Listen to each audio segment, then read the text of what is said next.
Hey, folks, we're back. I got Jason, I got Simon, and this is Show and Tell.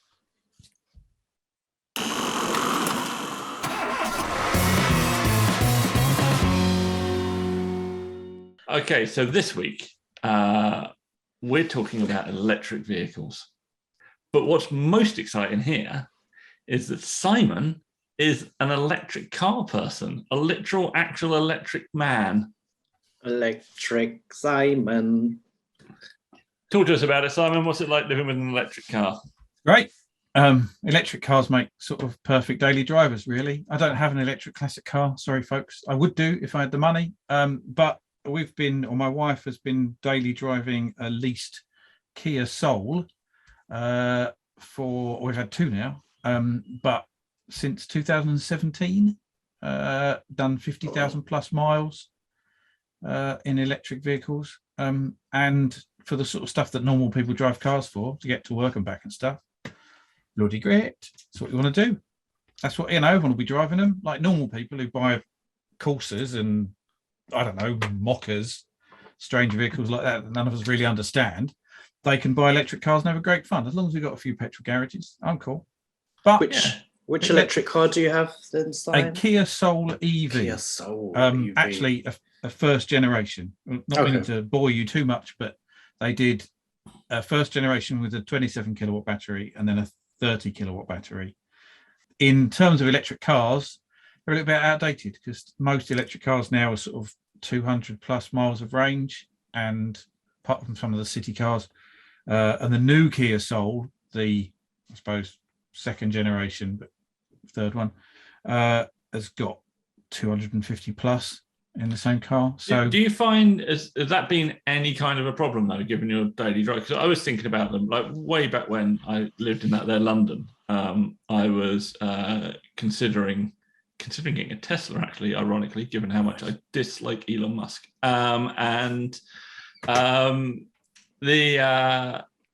He's a horrible person. And like a personal thing. He's upset. Yeah, genuinely personal thing. Can't stand him. But his haircut or something.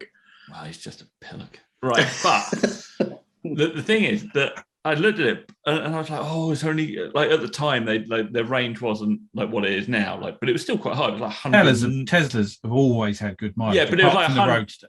Yeah, it was like 190 or something. Like it was enough, right? Yeah. But when I was looking at the journeys and like the charging stations, I was like, oh, maybe not. But then I realized most of the time I wasn't actually going particularly far. And like, given that I could own other cars at the same time, if I actually wanted to get to Wales, I could have just gone in something else.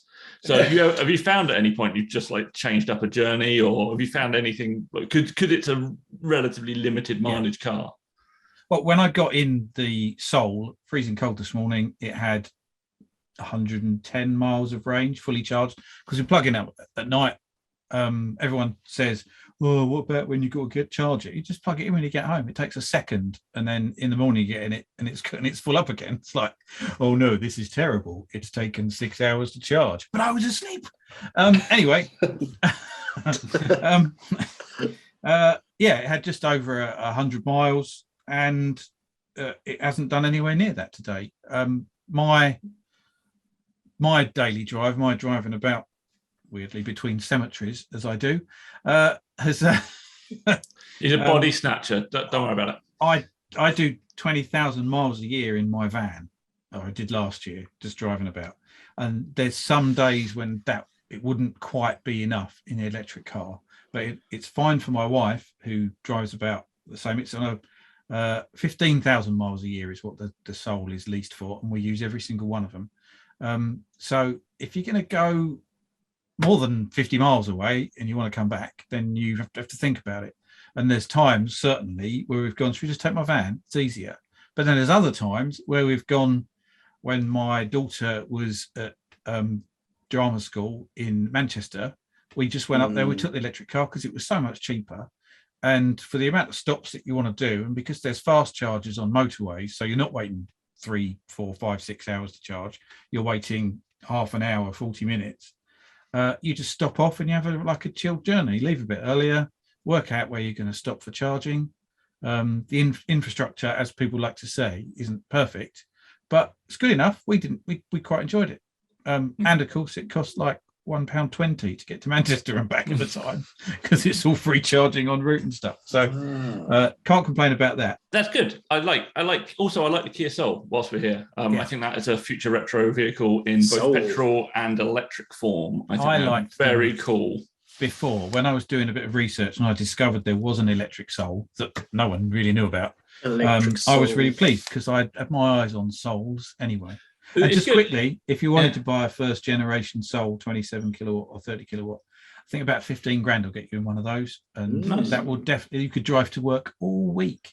The good thing about those as well is that on one charge. They are hilariously called Kia Soul, which I didn't notice that. But what's also good is they are an electric Soul, which sounds awesome. They are both those things. Yeah, electric Soul, great stuff. Right, electric cars, my friends. So we're going to do electric classics. This is the slightly more controversial portion of this thing. Maybe, perhaps we're not really controversial people, other than the fact that I don't like Tesla swaps for various reasons. Actually, I'm just going to start with. Has anybody got a favourite electric classic that they like? I have. What do you like? I was the Tesla swapped Mercury that Jonathan Wald of Icon did. You know, they do their derelicts ones. They did a Mercury that just looked old, and even the I think it's actually the charging unit actually in it. It looks like a V8 under the bonnet and stuff. That is a super cool car.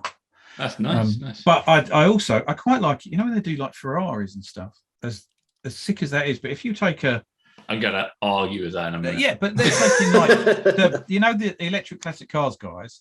Yeah. They're currently doing 2 Testarossas, and you only have to change one letter for it to say Tesla Rossa. But anyway, they're doing 2, but those cars cost a fortune to run. You can't use them. The servicing's ridiculous. If you can just take out the engine, whoop, and then slot in an electric motor, and literally slot it in, no cutting, no welding, just make a kit for it to bolt it in, and that's what they're doing. They're doing 2 of them. These guys can use a Testarossa every day without the massive service costs. I mean, you don't buy a Testarossa to use it every day. You buy a Testarossa because it sounds amazing. Yeah, it's ridiculous and it breaks down a lot. And it's a Ferrari, and it has a beautiful exhaust noise, and it's got a feeling, and you crunch through the gears, and it's amazing. You do not buy a Testarossa, A, for the speed, because electric cars will definitely be faster, but if you're buying a car for the speed, you just spend your money on a R32 Golf, because they're faster than a Testarossa. Yeah. And I don't understand it. I understand, like, getting a wreck. Yeah. And go, I'm just going to electric sort this, but I do not understand. Another thing as well is like, it can be swapped back. So you're sort of almost like admitting that this isn't the desired goal for this car. The desired goal for this car is the resale value will just go all the way down. Be a Ferrari. I don't dislike electric swapped cars, but you've managed immediately to pick up the thing that I hate about the current trend for electric swapping cars is they choose vehicles almost to be controversial. What if you've got like a Magnum Ferrari and the engine's completely shot in it? And it's a £50,000 rebuild or something ridiculous like that. Or you can just stick an electric motor in it and run it about and have some fun. Exempt. Yeah, but that's what I'm saying. Like if you get if you get a wrecked car, because a motor in one of those engine in one of those being wrecked is basically a wrecked car unless you can afford to redo it. Or you swap another engine in it. But I just don't understand why you take a perfectly reasonable car and electric swap it with the thought that you're going to put it back to being an engine car at some point. I don't think it's the thought that you're going to put it back. It's the thought that you can put it back. But and when you sell it with a Tesla motor and the Ferrari engine, which you can use as a coffee table while you're waiting. I don't get it. As a car to electric swap, it doesn't make any sense to me. Wow. Because you're removing the point of the car. Like the point of those cars is a mechanical. It would be like having an automatic one as well. You might as well swap it.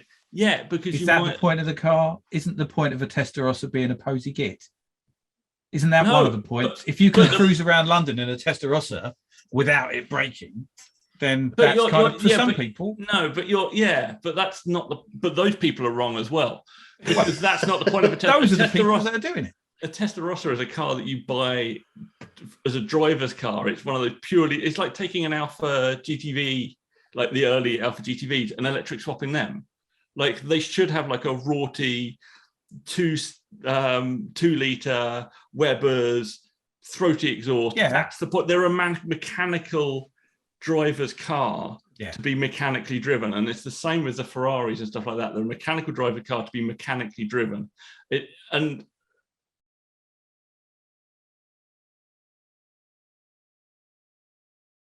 you know, they're interesting, but I just think at the moment there seems to be like a habit of just electric swapping things for the sake of it. Yeah, I'm with you there. But and it like just putting a reasonable, not a Tesla, a reasonable motor in the back of a Fiat 500 as a city car. That's surely that's fine. That's what Fiat would have done if they could. Well, and they have. So that's one. Actually, we've mentioned this on other sort of podcasts and stuff. My problem with Tesla swaps is why a Tesla? Like you've got the Nissan Leaf, you've got the Kia Soul. Like people are putting Tesla swaps in almost again for the headlines because it's the big company, it's the thing that's going to get the fanboys sharing it. Oh, this is Tesla swap.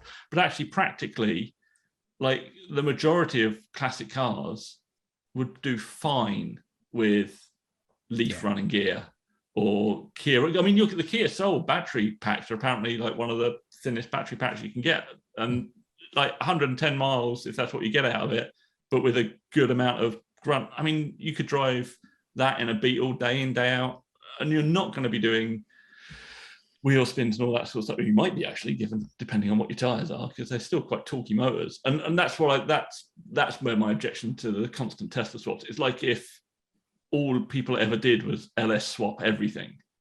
And but people do, don't they? Yeah, there's a lot of LS swaps, and I get that. But then after a while, they're not particularly interesting. Like when you go, even at, like SEMA is a great case in point, actually. You wander around and everything's got an LS in it after a while. You're just like, oh yeah, okay. There's nothing special about that after a while. And also, they're not always fit for purpose. It's like, who needs a 800 brake horsepower crate engine when you're pottering around? It's just literal golf club bragging. It's just bragging rights. Like that's the thing. It's just the ability. It is the reason I don't own a KN Turbo S, because I realised you have to be a prick. It's that. I mean, that's the thing, though. It's always gone on. The post I've just done in the car archive, which will be now a week old or something, is that the white Jaguar with like the Steed arches on it and stuff. And it's an XJ6, and he's put a 318 Chrysler V8. And a 318 Chrysler V8 probably makes 110 horsepower or something. Probably the year he's got it. So he's put an engine in it that's actually not as powerful as the engine he took out, I think. But as was the thing at the time, you put V8 engines in things. It's so an LS swap is like a Tesla swap. If you're going to put an electric motor in something, especially given that it's quite a good package, the Tesla swap is a nice little package because the unit and the drive shafts and all that sort of stuff goes in quite well. It's just you just do the thing that everyone does, don't you? And thing we've got experience with. You've got people who make the controllers for the motors and stuff. People have cracked the code for them, and they probably haven't done that so much with Leafs or Kia Souls. So I think there's bragging rights, but then that's always happened. That's why there's LSs and V8s and all that sort of stuff. But I think there's just knowledge, and of course there's a lot of Teslas. It does help, and they get crashed because people are idiots. Yeah, I think they're fast. Oh yeah, they are quite quick. At least to get going. There's another car. Oh, the my favorite electric swap I've seen is the Opal, that Opal Manta that Opal did themselves. It was like 110 brake horsepower in electric terms, and had a gearbox. Wonderful! What a brilliantly weird thing. Like it was like a nice crossover. It was like, here's a resto modded Opal Manta A. It doesn't need more than 110 brake horsepower to get you to where you're going. I do fear, as electric cars turn into the arms race, the amount of acceleration that they have is quite frightening. You can get a car that accelerates as fast as a Ferrari Enzo. Just anybody can buy that now. And a saloon car. Yeah, and it's a saloon car, and like it's first time drivers can. I mean, admittedly, first time drivers could have bought an Enzo if they were rich enough, but it's not quite as straightforward as that usually. Whereas now it is. It's just a thing you can buy. Right now on the roads, our Kia Soul, which has got 109 horsepower, effectively, but all the torque all the time, will pull away from the lights pretty much quicker than anything and silently. But as more and more electric cars come on the road, it'll be a slow electric car. And it's quite weird. I'll kind of miss the fact that you can get in the front of a lane and know that you're going to be able to go pew in front of them. But it's quite a lot of speed for everyone. Like when everyone's that capable of doing the electric whiz away from the lights, it's going to be a strange world. Right. Quickly, who has a dream electric build? And we know one of Simon's, but I'm going to make him pick that and another because he has more knowledge. But I'm going to give him time to think. So I'm going to say, Jason, what classic car would you make electric? And if you say Testarossa, you're fired. What classic? Well, I was actually looking up a DS, and I think something like that, which looks like futuristic for its time. It kind of just works. So maybe something quite wafty and or even which one is it? The other Citroen? Is it the other flat? Like a 2CV? No, it's the other pointy one. There's so many. The CX that came later. Oh yeah, that's a good idea. That'd be good actually. Oh yeah, because then you could that interior and everything as well. Yeah, just having it there. Oh, CX Estate and electric. Yeah, that'd be beautiful. That's what Citroen wanted. Yeah, comfort and everything. Oh, yeah. In a weird way, the C6 looks a bit like a Tesla, but designed better. Yeah, the interior is probably the same amount of quality. Right, okay. Simon. Yeah. Well, obviously, the Prevla comes in. That's just perfect. Thank you very much. But and I've already mentioned it. I think a Skoda S110R with some sort of rear-engined fun in it would be good. Loads of space to balance it out as well, because they've got a big front trunk, that you could put loads of batteries in, and there's also a big space behind the back seat that you could get. I reckon you could get really good weight distribution on it, and it'd be. And I think actually probably 100 and something horsepower would do that job nicely. It's much more than it had originally, and with the torque, it'd be a really good fun thing to drive. Much better than the original Skoda. So, for years, even before you had an electric car, Simon, even before Tesla existed. Well, actually, no, after Tesla existed, but before Elon Musk came in and took over a company he didn't start and take designs he didn't do and then put his name all over it and take credit for other people's work, as he does, because he's a horrific human. I wanted to build an MG Midget hill climb car. So I wanted to take a space-framed MG Midget, clothe it in, fiberglass at the time, but now carbon fiber will do it, and make it an electric vehicle. I didn't give a toss, he carefully said, about the range on it, as long as it could get 1,000 yards up Chelsea Walsh or somewhere like that, as quickly as is humanly possible. All torque, all the time, super light, Bosch, hill climb car. Yeah, that was my aim. And obviously probably drag racing as well. But yeah, good stuff. Right, well, that's that solved. In conclusion, electric cars are all right. Get one or don't. Get one or don't. It's freedom of choice. Do what the hell you want. Anyway, it's the news, and then we'll be back with our heroes of the week. News.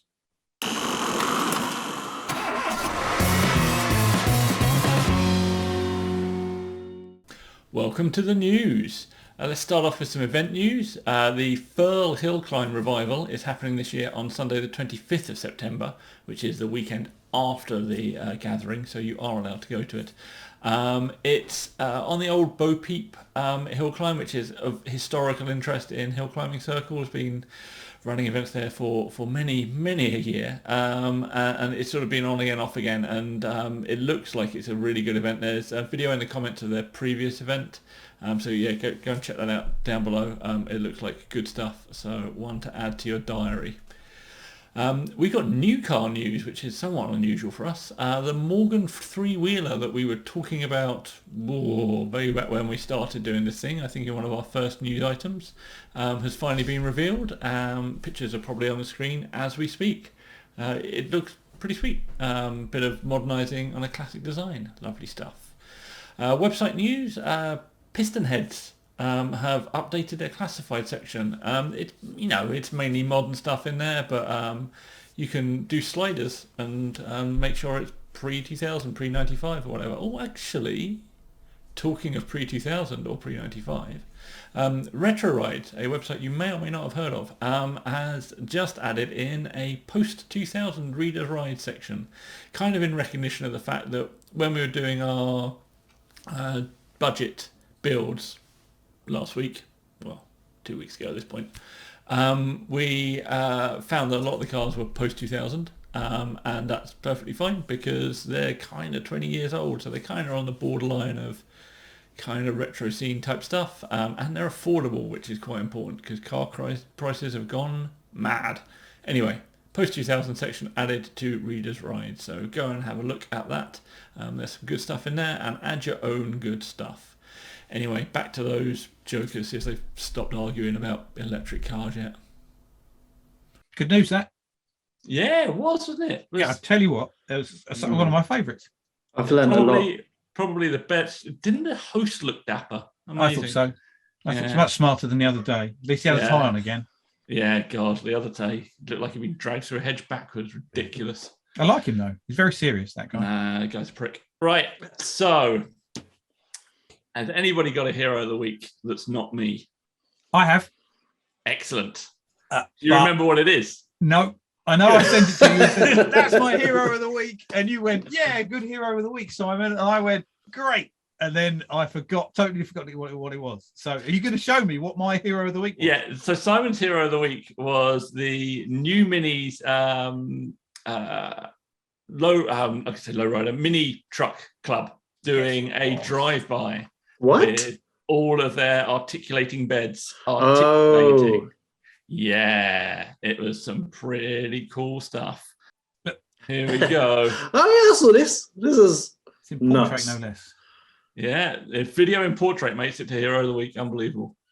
Look at these articulating beds. They're ridiculous. I wonder how this started. Like, who thought, you know what? Let's just. Low riders. It's just Do you hydraulics. think it's like a tipper? Do you think, we can tip out all the stuff in this, like by doing this? No, I don't think they wanted to get rid of their stereo equipment quicker than other things. I think essentially it was hydraulics because it's a kind of a crossover with the lowrider scene. That's awesome. And it's just brilliant, isn't it? But they Look got at a that. bit crazy. There was dancing bed competitions. Like in the 90s. spinny ones and stuff. Yeah. They used to split them in like 2 or 4 or It's like a transformer. we're gonna have to look at those a bit more, aren't we? But yeah, some of them used to sort of open up like a diamond shape and spin round. Even in the UK, there was a few. I think we should, maybe we should do some history episodes on stuff. I think that might be quite good. Then we'd have to Do we know anyone that has one of those that can bring them to a show or something? If you have one of those and want to bring it to a show, get in touch. There's some mini trucks about. Comments, mini trucks. Yeah. Truck Van Wagon is a Retro Rides Weekender thing this year. So Class. Yeah. And when is that, David? 21st, 22nd of May at Goodwood Circus. That sounds great. I might go. Right. So I also have a hero of the week. And my hero of the week is electric based. It's Elon. It's not Elon. It's via StavTech, which is where I saw it. It was Stav or Stav? Stav. StavTech. Electric stabbings. It was not electric stabbings. And it is a 1,070 brake horsepower electric EV rallycross car versus the Audi Quattro Group B car, driven by a 70-year-old Swedish rally legend that is Stig Blomqvist. Blomqvist, to pronounce it almost correctly. 3-minute long video, so you're not going to get it all. But as you can see, it's set up as a special stage rally. The electric car on the left, the Quattro Group B on the right. You can see actually the difference in size, which is insane. Oh my gosh. Yeah, I wonder how the Quattro would do against the last Subaru rally car or something. They're on a par. Like they're This Group B was crazy. Stav talks about this, that people talk about the Group B era like it was like the most amazing thing ever, and it was pretty amazing. But actually, the cars are faster now. Modern WRC cars are just as quick. They're just as crazy. They're just a bit safer when they do it. Really, there's less people standing in the middle of the road as well. A few less people. Because those people, that was wild. They used to just drive at people. But just imagine electric cars doing it, and then people are waiting for the car to come along, and they don't hear anything. They just get knocked over because they're like, "Oh, here it is." It just ran me over. I'm going to do this. I saw this today. I was sitting in my non-electric car and I was watching someone walk down a country road being followed by a Tesla. And they were strolling down the middle of the road and there was this Tesla just behind. They were like walking along, happy as Larry. Because they didn't know any better. And this Tesla was just following them. And they got quite a long way and this woman turned around and saw it. But, you know, the thing that says that, people get run over by electric cars. The electric car driver didn't run her over. All he did was just not drive into her. It was amazing. Amazing that apparently even electric car drivers have eyes. And also, I've been behind people in my non-electric car and they've not heard me. And I'm driving a clattering Vauxhall diesel. And they still can't hear me. Basically, some people are stupid and some people aren't. That's it. And I also want to say something about that video. Yeah. The old men are cool. Yeah, old men. Yeah. Got the skills. Yeah, that's the skills. Talking about old men, Gene Winfield is 94 years old and he's still customizing cars, and I think that is something we should all be aiming for. Yeah, and his hair's not gone grey. And his hair's not gone grey. It's an amazing thing. Unlike yours. Right, so we are coming crashing to a conclusion, and our conclusion is cars are fun. Yeah. Keep doing cars. We'll hopefully be back in a week if we can work out what we're going to talk about. And get a handful of people together in one place at any one time. Until then, bye. There's no point in waving. No one else can see. Oh, right, okay.